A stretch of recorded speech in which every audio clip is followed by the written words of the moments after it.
Moonbeam Farquhar Metheringham IV reviews A Midsummer Night's Dream. Mumsy and oneself planned a treat for Adonis, a light supper in a nice restaurant followed by theatre in the round in the tilt-yard of the ancestral home of one of our less distinguished titled families. It sounded so perfect, and one's Hellenic chum was beyond delighted by the prospect. We left Chez Farquhar in good time, with Adonis expertly piloting Mumsy's elderly and temperamental Volvo. One sat enthroned at the centre of the rear, buttressed by Macintoshes, Wellington boots, sun cream, and several bottles of a bright green beverage, consisting, one was helpfully informed, of white rum, a green chartreuse, Fenebranca, and dry vermouth. I eyed the bottles with some suspicion.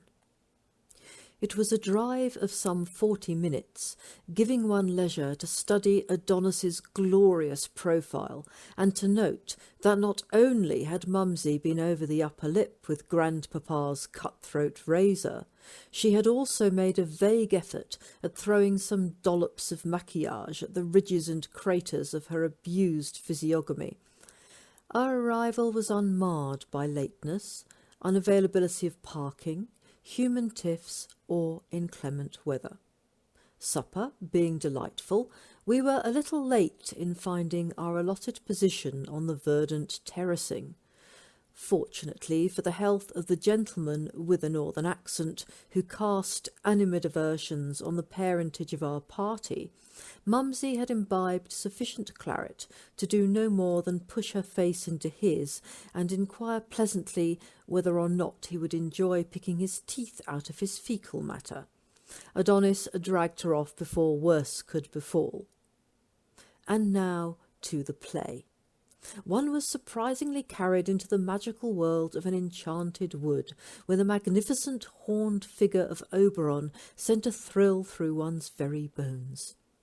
The other piece of business interrupting the tale of fairy were an irritant, but one could cope, even chortling a little at the tale of Pyramus and Thisbe. But then disaster! Of a sudden the sky became black as it crackled with lightning. The power failed, and we could no longer see actors, actresses, or our own hands before our faces. As the rain beat down upon our unprotected heads, we ran pell-mell for the urine-yellow shelter of the Volvo. We may, it is fair to say, have reached that nirvana a little faster had not Mumsy so far succumbed to her potations as to fall into a rapidly accruing puddle and then take physical exception to some persons who were foolish enough to laugh.